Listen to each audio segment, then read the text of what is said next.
प्यारे बच्चों नमस्कार। एक छोटी सी वीडियो लेकर आपके सामने आया हूँ। 100 तक की टेबल को हम कैसे बना सकते हैं, याद कर सकते हैं। बच्चों देखिए, प्रैक्टिकली तो संभव है नहीं है कि अगर मैं आपसे पूछूं 38 का टेबल बताइए या 42 का टेबल बताइए या 92 का टेबल बताइए, है ना? प्रैक्टिकली संभव नहीं है। लेकिन मैं आपसे इतनी तो उम्मीद करूंगा, आप क्योंकि बैंक की तैयारी कर रहे हैं, बैंक पीओ बैंक क्लर्क की तैयारी कर रहे हैं, 20 तक तो आपको याद ही होंगे। 20 तक तो मैं बात ही नहीं करूंगा आपसे, लेकिन मैं इसके ऊपर की ज़रूर आपको बात करूँगा, आपको इस वीडियो के माध्यम से, है ना? और आपको पता है कि टेबल का कितना महत्व है, क्योंकि जब तक आपको कैलकुलेशन नहीं पता होगी, तो आप चाहे प्री का पेपर दें, चाहे आप मेंस का पेपर दें, आपको प्रॉब्लम आएगी। ये आप भी जानते हो अच्छी तरीके से, है ना? तो इस वीडियो के माध्यम से हम ये सीखते हैं कि हम लोग टेबल को कैसे हम लोग बना सकते हैं, कैसे मेमोराइज़ कर सकते हैं, जिससे कि आपकी जो कैलकुलेशन है, उसमें आपको परेशानी ना हो और आप फटाफट कैलकुलेशन को कर पाएँ, ठीक है जी? तो देखिए, यहाँ पर मैंने जो थंबनेल में लिखा है कि 100 तक की टेबल जुबान पर रहेगी और टेंशन की रटने की टेंशन खत्म है। जैसे आपके सामने मैं बना के दिखाऊँगा और आप भी फिर बनाइएगा बाद में। लेट्स सपोज़ मुझे 38 का टेबल बनाना है ना? 38 का टेबल मैं कैसे बनाऊँगा? ज़रा ध्यान दीजिएगा 38 का टेबल। तो सबसे पहले ये बताइए, यहाँ पे मैंने 38 लिखा। पहले 8 का टेबल सबको पता है। 8 8 दूनी 16, 8 तिया 24, 8 चौक 32, 8 पंजे 40, 8 छिंग 48, अट्टू सत्तू 56, अट्टू अट्टू 64, 64।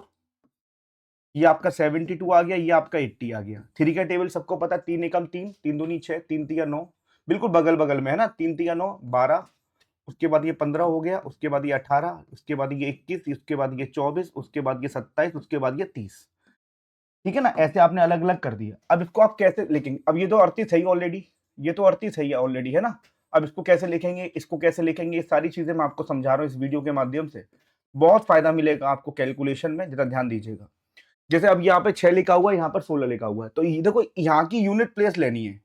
यूनिट प्लेस लेनी है, बाकी का नंबर इधर कैरी करना है। तो यहाँ पर देखिए, 16 में 6 लेना है और एक इधर कैरी करना है, तो 6 और 1 बन गया 7। 900 ये 9 और 24 दिख रहा है। 24 में 4 लेना है, 2 इधर कैरी हो गया, ये हो गया 11। सेम यहाँ पे 2 लेना है, 3 इधर कैरी हो गया 15। सेम यहाँ पे 0 लेना है, 5 यहाँ 4 यहाँ कैरी हो गया, ये हो गया 19। समझ में आ रहा है? 8 यहाँ पे लेना है, 4 यहाँ पर कैरी हो गया 18 और 4 22। ठीक है, 6 लेना है, 21 5 यहाँ पे कैरी हो गया, ये हो जाएगा आपका 26 266। 4 यहाँ पे लेना है बच्चों, 6 यहाँ कैरी हो जाएगा 24 और 6 30। इसी प्रकार 2 यहाँ पे लेना है, 7 यहाँ कैरी हो जाएगा, ये हो जाएगा 34। इसी प्रकार 0 लेना है, 8 यहाँ कैरी हो जाएगा, ये हो जाएगा 38। ये हो गया मेरे प्यारे बच्चों 38 का टेबल।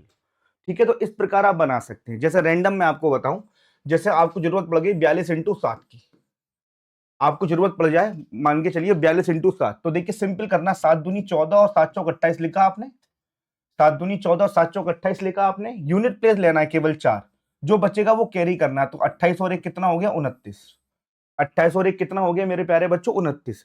जैसे आपको जरूरत पड़ जाए सपोज 38 इंटू 38 को तो टेबल बता दिया मैंने आपको। 48 इंटू 9 की जरूरत पड़ जाए आपको सपोज, तो देखिए 8 नाम 72 और 9 चौक 36, है ना? 2 लेना है और 7 यहाँ पे कैरी करना, तो ये हो जाएगा 43, है ना? 432 हो गया, आप चेक कर सकते हैं। इसी प्रकार और एग्जाम्पल आपको बताता हूँ। इसी प्रकार और आपको एग्जाम मान लो 89 इंटू आपको 6 करना है। मान लो आपको कैलकुलेशन में जरूरत पड़ गई और आपको 89 इंटू 6 करना है, तो कैसे आप डील करेंगे? तो देखिए मेरे प्यारे बच्चों, 9 चिक 54 और 8 चिंग 48 लिखा आपने, ये तो कर ही सकते हो। केवल यूनिट प्लेस लेना है 4, बाकी का ये कैरी करना है। 48 और 5 कितना हो गया? 53, है ना? 534। मान के चलिए 77 इंटू 3 करना है आपको, तो 7 तिया 21 और 7 तिया 21 लिखा आपने। 21 21 लिखा 2 बार। अब आपको यूनिट प्लेस 1 लेना है और ये कैरी करना है, तो ये हो जाएगा आपका 23, ये हो जाएगा आपका 231। सपोज आपको 84 इंटू 7 लेना है, तो 7 चौक 28 लिखा, सत्तू अट्टू 56 लिखा, 8 को लिखा और 2 यहां पर कैरी कर दिया, ये हो गया आपका 588। ये कितना हो गया आपके पास? 588। ठीक है, एक एग्जाम्पल और मान के चलिए, आपको 59 इंटू करना है, मान के चलिए 8, है ना? 8 नाम 72 लिखा, 8 पंजे 40 लिखा, 2 यहां पे लिखा, ये देखो 47। ऐसे आप डील कर सकते हो, ऐसे अपनी कैलकुलेशन को आप मजबूत कर सकते हो। तो इस वीडियो के माध्यम से मैं आपको यही बताना चाह रहा था, इस प्रकार आप चीजों को बेहतर तरीके से कर सकते हो गाइस। अब आपके लिए क्या है, अब आपको मुझे 43 का टेबल, किसका? 43 का टेबल आप खुद करिएगा। अब मैं ये नहीं कर रहा हूं कमेंट सेक्शन में बना के, आप 40 टेबल का टेबल खुद बनाइएगा इस प्रकार, जिस प्रकार मैंने आपको समझाया। और फिर मुझे ये बताइएगा कि ये वीडियो आपके लिए कितनी हेल्पफुल लगी। क्या आपने इस वीडियो के माध्यम से कुछ चीजें सीखी या नहीं सीखी, ये मैं आपके कमेंट्स का इंतजार करूंगा। तो छोटी सी वीडियो में यहाँ तक इतना ही। और ऐसी बेहतरीन वीडियोस जानने के लिए जुड़े रहिए आपके अपने परिवार बैंकिंग बाय रोजगार विद अंकित यूट्यूब प्लेटफॉर्म पर। Thank you so much.